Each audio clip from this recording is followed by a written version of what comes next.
Hello, welcome to Billy Ho Sports. We're going to do the DraftKings show for the 3M Open today. Talk about some ownership, the pricing, maybe some lineup construction, who to pivot, who to fade, if ownership matters on XYZ player. That's kind of what I'm looking to do today. Maybe we can find a few pivots, but you don't always want to pivot. You want to have some of that chalk because they're chalk for a reason.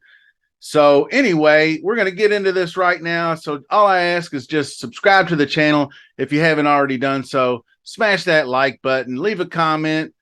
Tell me where you're leaning lineup construction wise. Are you going to go double up top? Are you going to play a balanced build? How far down in the 6Ks are you dipping? Any of those topics is fine with me. So let's get started. All right. The first thing we're going to do is we are going to look at the salaries from Rick Run Good's website because he's got our projected ownerships in here. I did the show just kind of about a day late or so, just because I wanted to actually get a better idea. Of course, I didn't have the time I needed to do to put things together yesterday. But anyway, it's even better because at least we got a better idea what the ownership is, where people are going pricing wise. You can see a few more shows if you'd like and all that good stuff. So let's get right into it. Going up top here, it's really pretty balanced out. I don't know so much about going Tony Finau. This would be a good spot to do so since he is only 15, 16% owned, but he really hasn't played that well. And I took the shot that he was just going to flip the script like he did Rocket, but he didn't. So I don't think I can get there at 10-6.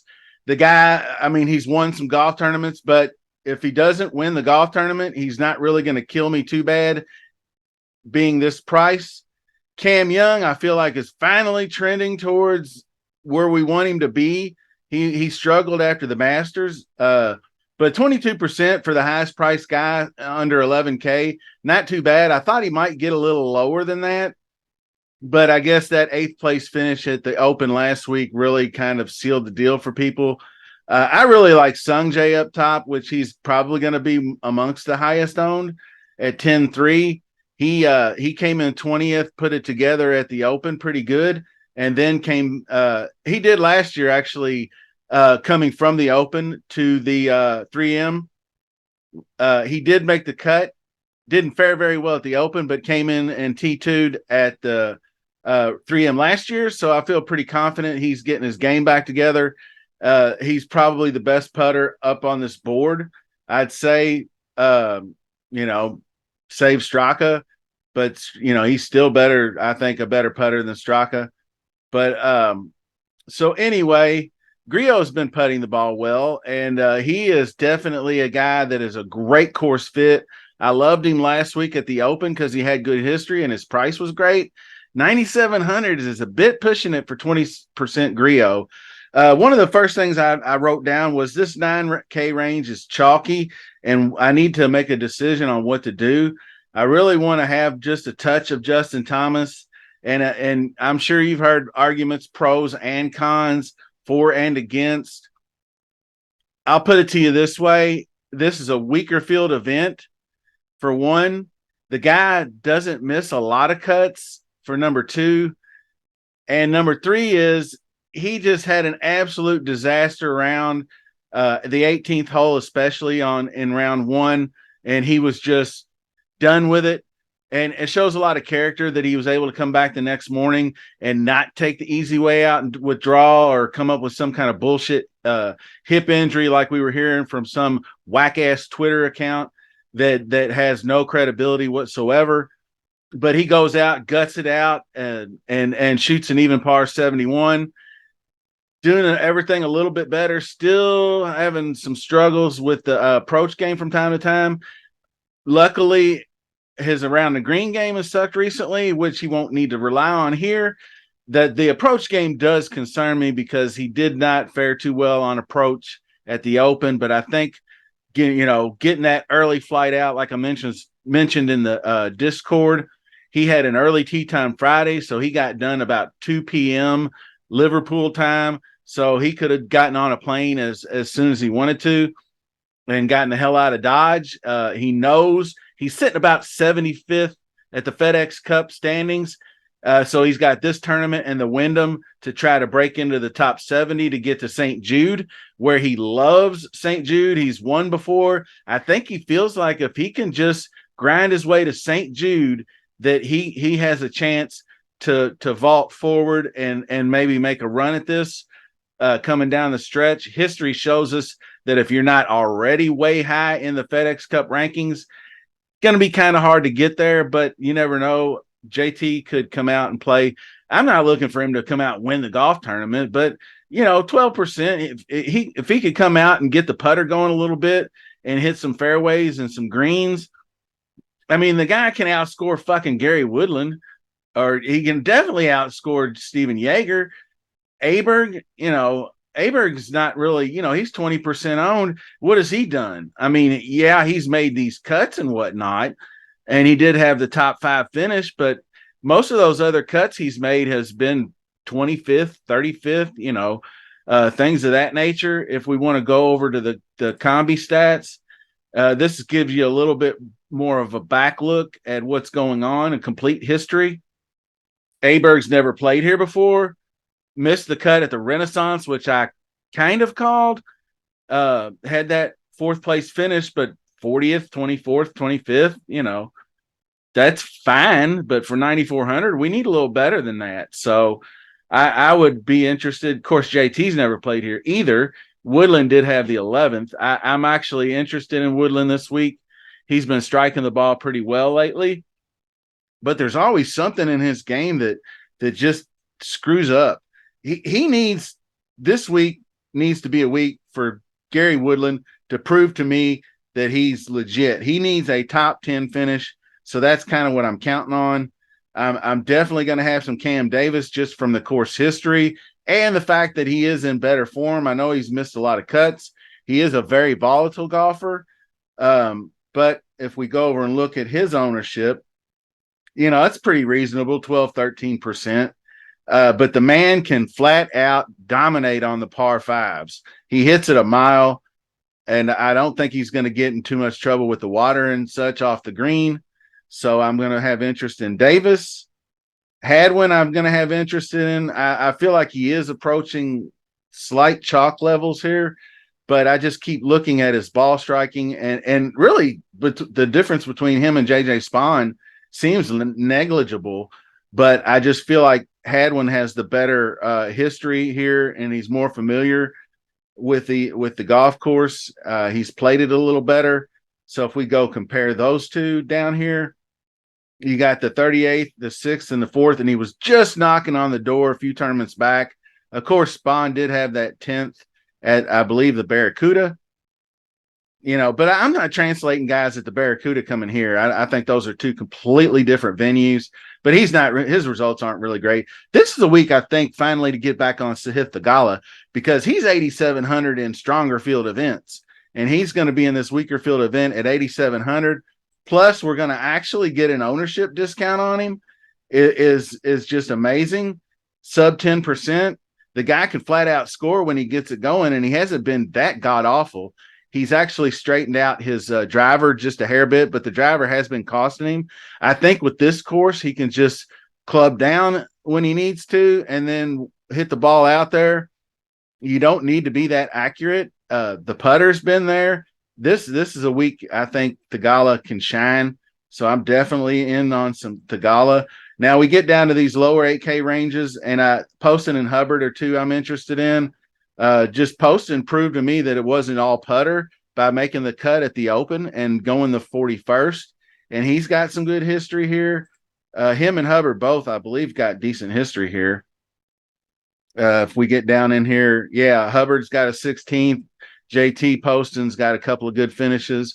So interest there. Not so much in Lucas Glover. I know he's a guy I really like to play when he's not 25% owned or whatever he's going to be here. He's the chalkiest guy in this little low range area here.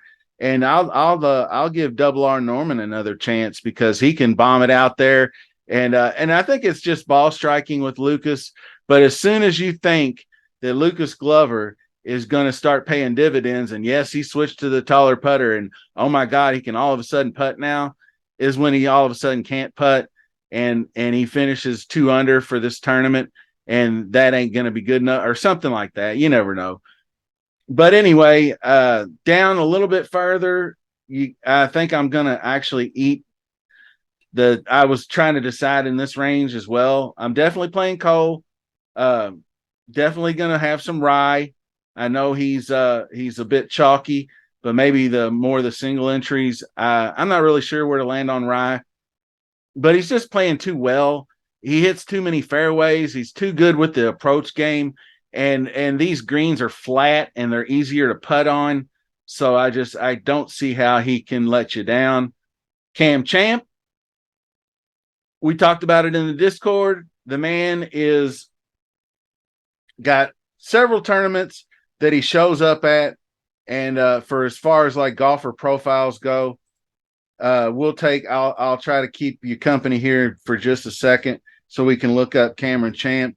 He has a few golf courses where he just seems to shine like no other. So, and plus the MO is usually a little bit of form before he pops. You have to go way down here, but he'll do like a 3 in a row stretch and then miss a whole bunch of cuts. Like he got that win at the 3M. He had the T11 the week before, so he showed something. So it is just kind of that I see something in him trending up a little bit. The approach was there at the Barracuda. I'm still not translating that as much, but the putter's just been awful. So maybe he can flip that on this bent surface. But if you go with courses, these are the courses. Vedanta, obviously, that's where he's had success. But his next best course is Twin Cities and then Augusta. So he has these 3 courses that he really plays well at, and that's kind of what I'm hanging my hat on there for him. You can call it a fluke that he won the 3M, but he still finished T16 last year, the year defending the title. So as long as he can get out there and roll the rock a little bit, I think he's going to be hitting some fairways and greens. And guy just rips iron off the tee. So I'm digging that about him. Then we get back over to the cheat sheet, see where we're at. We're starting to get down here a little bit further. This mid-low 7 range, I'm not really going to get to. I don't think people are talking Fox. I mean, Fox Eckroat, all these guys in here are fine, and they're all definitely got great prices. I would love to play Svensson because he's just a ball striking fool and can dial in the approach when he needs to. He's pretty accurate. But down here, and I was one of the guys first on Peter Quest. I talked about him going into that when he top 10 a few weeks back, how he was my outlaw guy. I used to play him at the Birdie Fest and whatnot. But these 2 results do not translate into him being a mid 7K golfer all of a sudden. So I don't know what the deal is with that, because he has 2 good results, and now all of a sudden he's a $7,400 golfer when Brandon Wu had 19,000 good results over the last several weeks, and he's still 7K. I don't get it when they do this pricing. I mean, Billy Horschel, that's embarrassing to be 7,100, but he's just been so bad. Should have never screwed with that driver, brother. That just seemed like it screwed your entire season up. So anyway, I do believe there was a couple of guys down here. Grayson Sig looks good to me. I am going to have going right back to these 2 6,800 guys, Gerard and Carson Young. I think Carson Young, people are forgetting about that he had such a good run, and we started playing him, and then he finally misses a cut, and now nobody wants to play him again. I mean, he's not long off the tee, which you don't need to be here, but he is accurate, which you do need to be here. Ton of greens in regulation, and can putt, and suffers around the green, which is not necessary here. Thanks. I'll take that. What is that? It's not going to be 0, obviously, but he's probably going to be definitely sub 10%. The thing that I can't figure out down here, as I was liking guys, Garnett, I did have some interest in, but I don't think I'll get to. Kevin Roy at 8%, that can't be right. Brent Grant 8%, that can't be right. Those guys, there's no way that ownership's correct down here. It's like the algorithm ran out of hard drive space or something at 7K, and now none of these are right down here. So I really don't know what it is.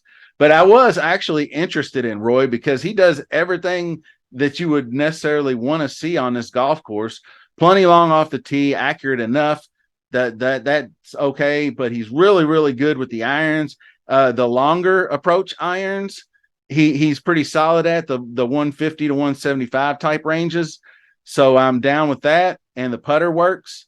So 6,400, no way he's 830, 8.3% owned. No way. Calling it now. Nobody under 6,500 is ever. I mean, you could put a good player down here and miss pricing. Last guy I want to talk about is the Gribbler. We mentioned him. Now, I could see him being 0.06, but Cody Gribble, he's a lefty, but he's just kind of middling to slightly below average at everything. But I mean, he's about even with the field on everything he does. He's a limited field tournament guy, but when he gets going, and he lost like 7 strokes putting or something like that at that last tournament that he played in, and the putter has been letting him down lately, but that putter's going to flip. And as soon as it does flip, he's going to make you a cut at 6,300, and then you're going to be able to build up top. So that's kind of just a swift breakdown of the pricing and the ownership. Over here to build some lineups. Like I said, just real quick before we break on out of here, we're going to do just a couple of different builds. But I just mentioned Gribble, so we could just say put Cody Gribble down here. And now all of a sudden, I don't know if you can go Cam Young and M. Well, that's 7,500. There you go. You're welcome. But anyway, I'm just teasing. There's no telling how his shit's going to work out this week. It could go anyway. But you could get down here and play a guy like Sig, and then maybe another dude if you like Brandon Wu or Dylan Wu Tang. And now you got 8,300 to jump up here and grab a Hubbard, a Norman, a Rye. You can get chalky because you got Gribble, Sig, and Wu. I don't think Sig might be somewhat popular. Actually, I've been hearing a lot about him. I kind of glossed over him, but 5% Sig. So you got plenty of great options, 8,300 left. So you can definitely go up top, or you can start with, say, we'll just say play the young guns, Carson and Cam. And then we just jump down and start looking toward, like I could legit jump down in here to this 8K range, and I'll just jump in with some Thagala because I think he's going to score. He may not even top 10 or 15, but he will outscore his finishing position. So anyway, get down here and maybe take a guy like JT Poston, gets it rolling, and that now you can do pretty much whatever you want. You can hit that Grayson Sig again. You got 8K, or you can go down here and grab whoever else. But then this will give you Aaron Rye or Eric Cole. I keep forgetting about Coley Cole. My man is just a machine. So I'll definitely be playing some Eric Cole. I know he is a bit chalky. I actually I said, what do I do here in this range? Who's getting sacrificed? Because you can't have Glover, Rye, and Cole. Definitely not 2 of those. You do not want 2 of those guys in the same lineup, because then you're really compromising yourself on the ownership front. So anyway, that's going to do it for the quick show, DraftKings show. I hope you got a little bit out of it. I just wanted to show you some ownership and some of the ideas I had on some builds. And so you can double up top or you can go balanced. It's really dealer's choice this week. I think either build works.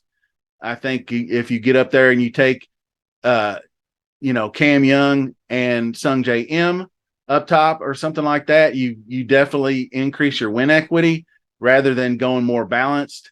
But a dude like JT could go out and just all of a sudden, people say it takes time to get your shit together, but he still, we don't really know how bad he's playing. We just know he had an absolute disaster on day one at the Open Championship. And JT, I've never thought his game. There's a reason why the guy's won 2 PGA championships. It's because his game is only built for certain types of like ball striking type places where you drive it and you knock it on the green. St. Jude, different places like that where you can dial in the irons. I don't think strategic, like wide open links golf is his game. And I think that's why it took him so long to get good at the Masters. He's just been practicing there as well. So anyway, good luck this week, y'all. Till the next time, see you soon.